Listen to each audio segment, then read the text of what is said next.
अस्सलाम वालेकुम dear student, welcome to my YouTube channel Kashi's Corners. Dear student, आज मैं आप लोगों के साथ एक नए टॉपिक के साथ हाजिर हुआ हूँ और वो है साल्ट एनालिसिस।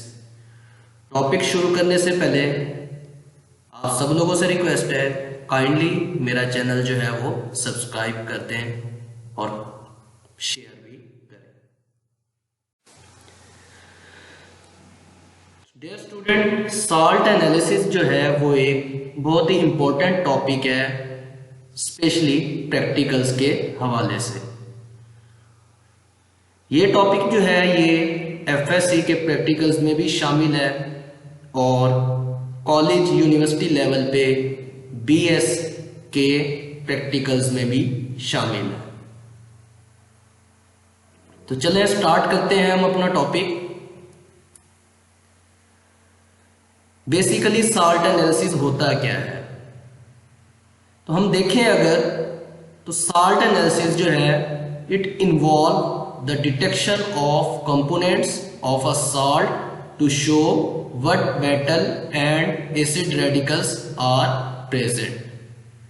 कि किसी भी साल्ट के अंदर जो है इस चीज को शो करने के लिए कि उसके अंदर कौन सा मेटल रेडिकल्स मौजूद है और एसिडिक या हम कह सकते हैं कि नॉन मेटेलिक रेडिकल जो है वो उसके अंदर मौजूद है।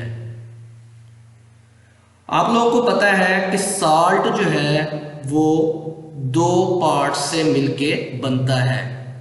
एक जो है वो मेटेलिक पार्ट होता है जो कि बेस से आता है और एक जो है वो नॉन मेटेलिक पार्ट होता है जो कि एसिड से आता है। साल्ट बेसिकली जो है एसिड और बेस के रिएक्शन से बनता है और उस रिएक्शंस को हम न्यूट्रलाइजेशन रिएक्शन कहते हैं। Salt is composed of two parts. First part जो है वो क्या होता है साल्ट का, वो होता है basic radical which is electropositive and mostly consist of metals like sodium, lead etc। इसके अलावा साल्ट का जो दूसरा पार्ट है जो कि एसिड से आता है उसको हम कहते हैं एसिडिक रेडिकल। एसिड रेडिकल जो है ये होता है which is electronegative and mostly non metallic in nature like carbonate, sulphate etcetera. Salt analysis करने के लिए दो तरह के टेस्ट किए जाते हैं।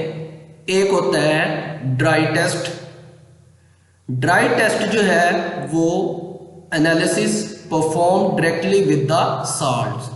ऐसा एनालिसिस जो डायरेक्टली जो है वो साल्ट के साथ परफॉर्म किया जाए, मतलब कि साल्ट सॉलिड फॉर्म में ही साल्ट को लेके उसके साथ उसको एनालाइज करने के लिए हम जो एक्सपेरिमेंट करते हैं उस तरीक़ाकार को हम क्या कहते हैं, ड्राई टेस्ट एनालिसिस। इसके अलावा हम वेट टेस्ट एनालिसिस करते हैं। Wet test analysis perform with the solution of the salt. कि हम साल्ट का पहले सॉल्यूशंस बनाते हैं, ओरिजिनल सॉल्यूशन जिसे हम कहते हैं, उसके बाद उसको कंफर्म करने के लिए और उसको एनालाइज करने के लिए डिफरेंट केमिकल सब्सटेंस के साथ जो है उसका रिएक्शंस करवाते हैं।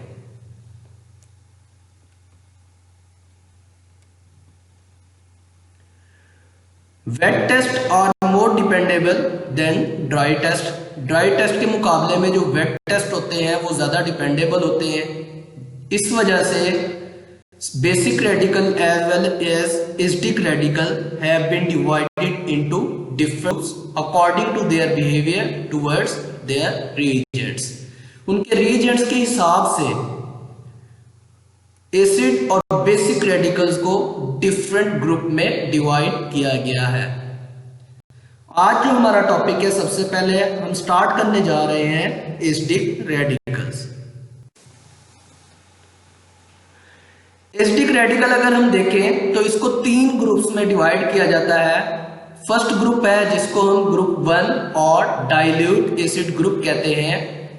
This group includes the radical which are decomposed by dilute acid. ये ग्रुप जो है ऐसे रेडिकल पे मुश्तमिल होता है जो कि डाइल्यूट एसिड के साथ इजीली डिकम्पोज्ड हो जाते हैं। The group reagent of this group is dilute H2SO4 और dilute HCl। इसके जो ग्रुप रिएजेंट है वो डाइल्यूट H2SO4 भी हो सकता है और हम डाइल्यूट HCl भी यूज कर सकते हैं। Following radical belong to this group. ये जो दिए गए हैं चंद एक रेडिकल जो है ये डाइल्यूट एसिड ग्रुप या ग्रुप 1 से बिलोंग करते हैं, जिसके अंदर carbonates, bicarbonates, sulphide, sulphide, thiosulphate, nitride, acetate, thiocyanate और हाइपोक्लोराइड। ये वो रेडिकल है जो कि इजीली डाइल्यूट एसिड के अंदर जो है इनके साल्ट जो है वो एसिड के अंदर डिकम्पोज्ड हो जाते हैं। उसके बाद एसिड रेडिकल का जो सेकंड ग्रुप है जिसको हम ग्रुप 2 या कंसंट्रेटेड एसिड ग्रुप के नाम से जानते हैं। Radical of this group are decomposed by concentrated acid and group reagent for radical of this group is concentrated H2SO4। इस ग्रुप के जो रेडिकल्स हैं या इस ग्रुप से रिलेटेड जो साल्ट्स होते हैं वो कंसंट्रेटेड एसिड के अंदर जो है वो आसानी से डिकम्पोज हो जाते हैं, जिसकी वजह से इस ग्रुप को जो है वो कंसंट्रेटेड एसिड ग्रुप कहा जाता है या हम ग्रुप 2 के नाम से इसको पुकारते हैं। Following radicals belong to this group. नीचे दिए गए चंद एक रेडिकल्स हैं जो कि इस ग्रुप से बिलोंग करते हैं। इन रेडिकल्स में मुश्तमिल जितने भी साल्ट होंगे उन सबको जो है हम कंसंट्रेटेड एसिड ग्रुप में कंसीडर करेंगे। इसके अंदर होते हैं फ्लोराइड, जितने भी फ्लोराइड के साल्ट्स होते हैं, क्लोराइड्स के साल्ट्स होते हैं, bromide, iodide, nitrate, oxalate, tartrate and other radicals are chlorates, permanganate, ferrocyanide and citrate. ये वो रेडिकल्स हैं जिनको हम कंसंट्रेट में कंसीडर करते हैं।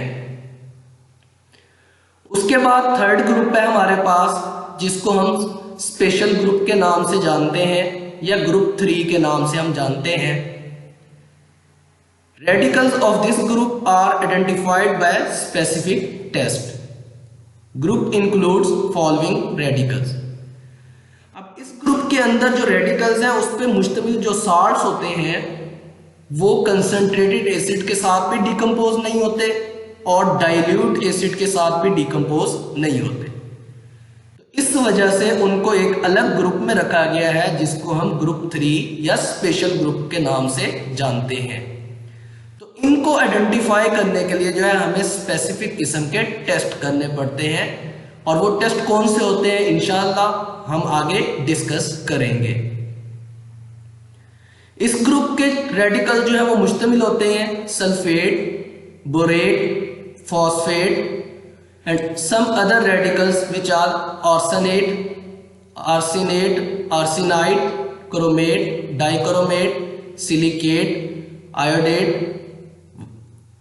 ये वो रेडिकल्स हैं जो कि स्पेशल ग्रुप रेडिकल या स्पेशल ग्रुप या स्पेशल एसिडिक ग्रुप कहलाते हैं। इसके बाद हम डिस्कस करते हैं आज का हमारा पहला प्रैक्टिकल कि हम इन एसिडिक रेडिकल्स को आइडेंटिफाई किस तरीके से किस मेथड से कर सकते हैं। तो सबसे पहले आज हम पहला ग्रुप चूज करते हैं डाइल्यूट एसिड ग्रुप। और डाइल्यूट एसिड का जो हमारे पास फर्स्ट जो है कार्बोनेट, बाइकार्बोनेट, इनको कैसे आइडेंटिफाई किया जाता है आज जो है हम इसको डिस्कस करने जा रहे हैं। तो हमारे पास है detection of carbonates, bicarbonates, acidic radical कि इन रेडिकल को जो है वो किस तरीके से हम डिटेक्ट कर सकते हैं। ये प्रैक्टिकल परफॉर्म करने के लिए हमारे पास सबसे पहले एक टेस्ट ट्यूब होनी चाहिए। हमने टेस्ट ट्यूब लेनी है और टेस्ट ट्यूब के अंदर जो है हमने क्या करना है, थोड़ा सा एसिड डाल देना है। कोई सा भी डाइल्यूट एसिड जो है वो हमने ले लेना है 2 to 3 ml। वो हम डाइल्यूट HCl भी ले सकते हैं, डाइल्यूट H2SO4 भी ले सकते हैं।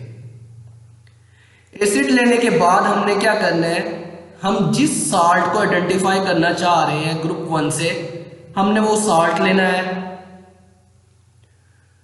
उसके बाद हमने क्या करना है, एसिड हमने लेना है, एसिड ले लिया तो थोड़ा सा साल्ट जो है, थोड़े से मुराद ये है कि मिलीग्राम में, ये नहीं है कि आपने एक मतलब चम्मच पूरा भर के जो है वो एक स्पैचुला भर के वो साल्ट का वो एसिड में ऐड कर देना है, ऐसा नहीं करना। हम क्योंकि सिर्फ टेस्ट परफॉर्म कर रहे हैं, हमने डिटेक्शन करनी होती है और आपको पता है कि लैब के ये जो केमिकल्स होते हैं ये बहुत ज़्यादा कीमती होते हैं और ये बहुत मुश्किल से मिलते हैं, तो इनको ज़ाया नहीं करना। तो थोड़े से मुराद के आपने जस्ट 1 मिलीग्राम साल्ट लेके उसको टेस्ट ट्यूब जिसके अंदर आपने पहले से ही एसिड जो है वो ऐड किया है, उस साल्ट को आपने टेस्ट ट्यूब के अंदर ऐड कर देना है। ये देख लें आप, वीडियो में भी आपको नजर आ रहा होगा कि ये साल्ट जो है हमने एसिड के अंदर ऐड कर दिया। उसके बाद आपने क्या करना है, आपने जो है वो चेंजेस नोट करनी है कि एसिड के अंदर साल्ट ऐड करने के बाद किस तरह की चेंजेस आई हैं, आया कि रिएक्शन हुआ है या नहीं हुआ। तो जब हम टेस्ट ट्यूब को ऑब्जर्व करेंगे, अगर रिएक्शन होगा तो क्या होगा, फर्स्ट ग्रुप कार्बोनेट्स और बाइकार्बोनेट का साल्ट होगा अगर हमारे पास, तो टेस्ट ट्यूब में बबल्स बनना शुरू हो जाएंगे, छोटे छोटे से बबल्स, इस तरह से कि जैसे आप लोग कोल्ड ड्रिंक वगैरह पीते हैं, कोक पेप्सी वगैरह पीते हैं, तो उसके अंदर अगर हम देखें नमक वगैरह जब हम डालते हैं तो उसके अंदर से जो है वो बबल से निकलना शुरू हो जाते हैं और गैस से निकलना शुरू हो जाती है। वो गैस दरअसल क्या होती है, कार्बन डाइऑक्साइड गैस होती है। तो अब इसमें देखें, जरा गौर से देखें, वीडियो में आपको नजर आ रहा होगा, हमने जैसे ही साल्ट जो है वो टेस्ट ट्यूब के अंदर ऐड किया तो हमें क्या नजर आ रहा है कि दूसरी टेस्ट ट्यूब के अंदर बबल्स भी बन रहे हैं नीचे और ऊपर जो है वो गैस भी निकल रही है। तो इसका मतलब कि साल्ट को एसिड के अंदर, डाइल्यूट एसिड के अंदर ऐड करने से केमिकल रिएक्शन जो है वो हो गया है। तो रिएक्शन होने के बाद आपने चेंज नोट करनी है कि क्या चेंज आई है।